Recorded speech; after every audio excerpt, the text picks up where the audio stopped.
दोस्तों अमेरिकी company general electric Bharat के साथ मिलकर 110 किलोन्यूटन थ्रस्ट वाले इंजनों को डेवलप करने को लेके काफी अधिक उत्सुक है। और दोस्तों इस प्रोजेक्ट को हासिल करने के लिए लगातार जनरल इलेक्ट्रिक और अमेरिका के वरिष्ठ अधिकारियों के तरफ से कोई ना कोई बयान आते जा रहा है और इवन लगातार कोई ना कोई ऑफर भी भारत के सामने रखा जा रहा है। और दोस्तों नए ऑफर के तहत जनरल इलेक्ट्रिक की तरफ से जानकारी दिया गया है कि जनरल इलेक्ट्रिक जो भारत के साथ 110 किलोन्यूटन थ्रस्ट वाले इंजनों को एकत्रित रूप में डेवलप करने का बात कर रहा है वो जनरल इलेक्ट्रिक के ही F414IN S6 इंजनों के सेम साइज का होगा। और दोस्तों ये बहुत बड़ा बात है क्योंकि अगर ऐसा होता है तो इससे भारत के लिए कई तरीके के सुविधाएं होगा और भारत को कई तरीके के चुनौतियों से भी आजादी मिलेगा। हाल ही में दोस्तों जनरल इलेक्ट्रिक के एक वरिष्ठ अधिकारी की तरफ से अपने बयान में बताया गया है कि इंडिया के 5th जनरेशन के फाइटर एयरक्राफ्ट मतलब AMCA एयरक्राफ्टों के इंजनों के प्रोजेक्ट के रूप में जनरल इलेक्ट्रिक भारत के साथ मिलकर जो 110 किलोन्यूटन थ्रस्ट वाले इंजनों का डेवलप करने का ऑफर रख रहा है वो बेसिकली F414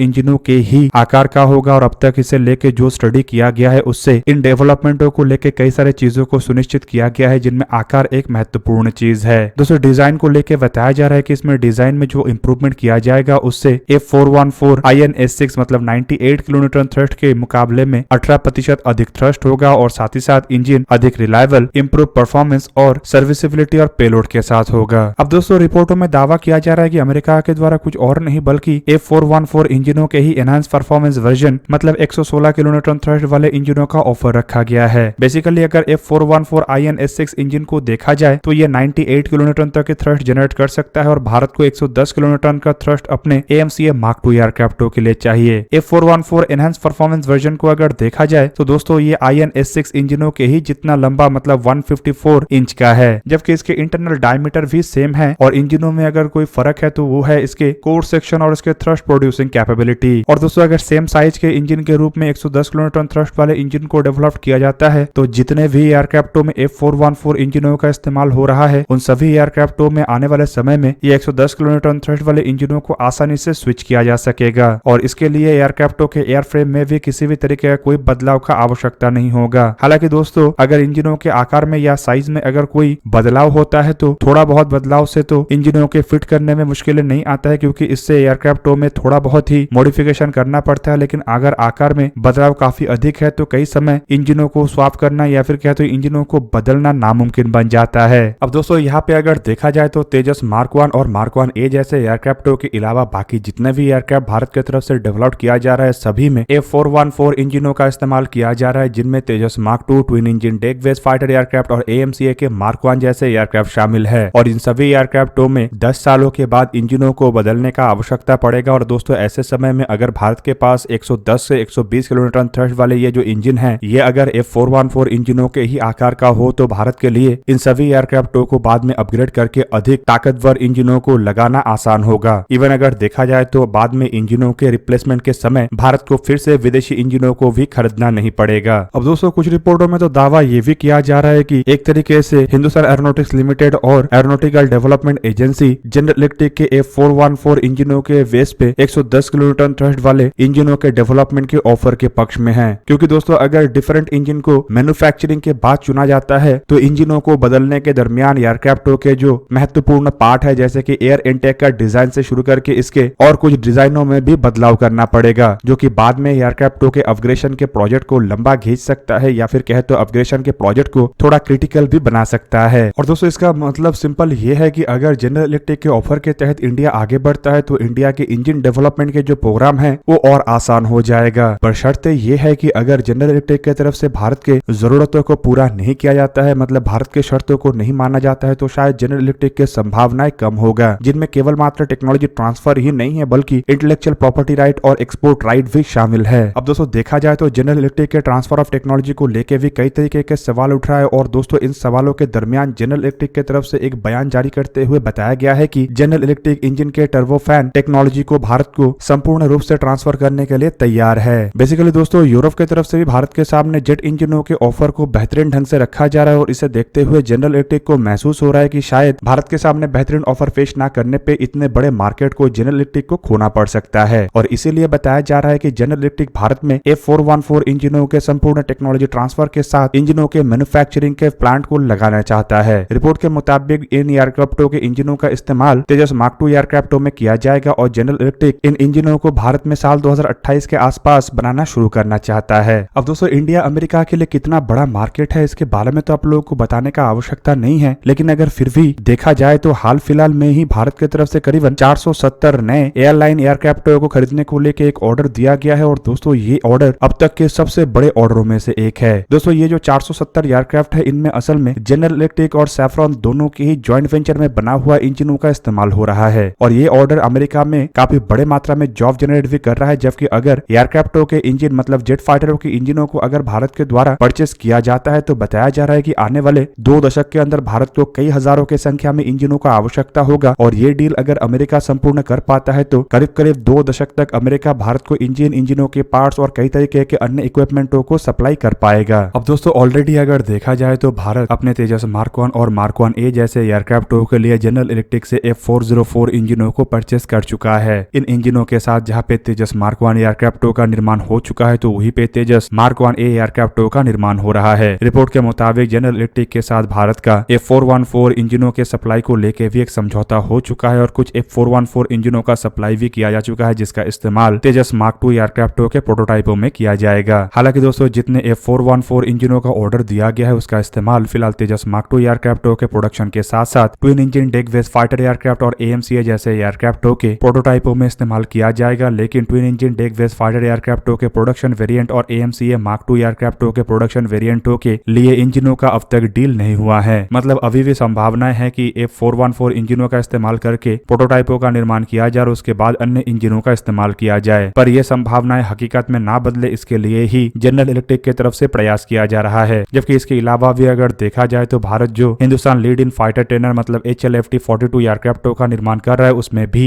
F404 इंजनों के इस्तेमाल का बात कहा जा रहा है। बेसिकली दोस्तों पहले चर्चा में था कि एयरक्राफ्टों में स्वदेशी कावेरी इंजनों के ड्राइव वेरिएंटों के साथ एक आफ्टर बर्नर सेक्शन को फिट करके इस्तेमाल किया जाए, लेकिन अब बताया जा रहा है कि इन एयरक्राफ्टों के maximum take of weight Tejas mark 2 एयरक्राफ्टों से थोड़ा ही कम है और इस वजह से इन एयरक्राफ्टों में कावेरी इंजनों के ड्राइव वेरिएंटों का इस्तेमाल नहीं हो सकता। कम से कम इन एयरक्राफ्टों में 80 से 85 किलोन्यूटन थ्रस्ट वाले इंजनों का जरूरत पड़ेगा और ड्राइव वेरिएंट में अगर आफ्टर बर्नर सेक्शन को जोड़ा भी जाता है तब भी यह अधिकतम 73 से 75 किलोन्यूटन तक के थ्रस्ट को जनरेट कर सकता है। हालांकि दोस्तों खबर में बताया जा रहा है कि इंजनों के थ्रस्ट को भी बढ़ाने का तैयारी किया जा रहा है और अगर इंजनों का थ्रस्ट बढ़ता है तो शायद इन्हीं इंजनों का इस्तेमाल HLFT-42 एयरक्राफ्टों में किया जाए और अगर ये इंजन आवश्यकता पूरा ना कर पाए तो शायद F404 इंजनों का ही इस्तेमाल HLFT-42 एयरक्राफ्ट में किया जाए। हालांकि अगर F414 इंजन भारत में तैयार होता है तो इन एयरक्राफ्टों में भी F414 इंजन इस्तेमाल हो सकता है और ये भी एक बहुत बड़ा डील होगा, क्योंकि दोस्तों इन एयरक्राफ्टों को भारत केवल मात्र अपने ट्रेनर एयरक्राफ्टों के आवश्यकताओं को पूरा करने के लिए निर्माण नहीं करेगा बल्कि इसे एक्सपोर्ट मार्केट में भी उतारा जाएगा। मतलब कई सौ की संख्या में इन एयरक्राफ्टों को निर्माण किया जाएगा और ऐसे में अगर इन एयरक्राफ्टों में भी अमेरिकी इंजनों का इस्तेमाल किया जाता है तो अमेरिका को एक बहुत बड़ा डील मिलेगा। हालांकि दोस्तों कुछ जगहों में यह भी चर्चा किया जा रहा है कि अगर ऐसे इंजनों के डेवलपमेंट के प्रोग्राम में भारत को सुटेबल डील नहीं मिलता है तो कावेरी इंजनों के जो ड्राइव वेरिएंट को लेकर भारत को सक्सेस मिला है उन्हें ही एक अधिक थ्रस्ट वाले इंजनों में कन्वर्ट किया जा सकता है, जो उस तरीके से तो नहीं लेकिन कम से कम भारत की आवश्यकताओं को पूरा करने में सक्षम होगा। मतलब एटलीस्ट भारत को अपने Tejas mark 2 twin engine deck based fighter aircraft और HLFT-42 जैसे एयरक्राफ्टों में इस्तेमाल करने के लिए इंजन मिल जाएगा। जबकि AMCA मार्क 2 एयरक्राफ्ट जहां पे 5th जनरेशन के प्लस एयरक्राफ्ट के रूप में बन रहा है तो वहीं पे शायद इस तरीके के इंजन AMCA मार्क 2 एयरक्राफ्टों के स्टेल्थ फीचर के लिए पर्याप्त ना हो।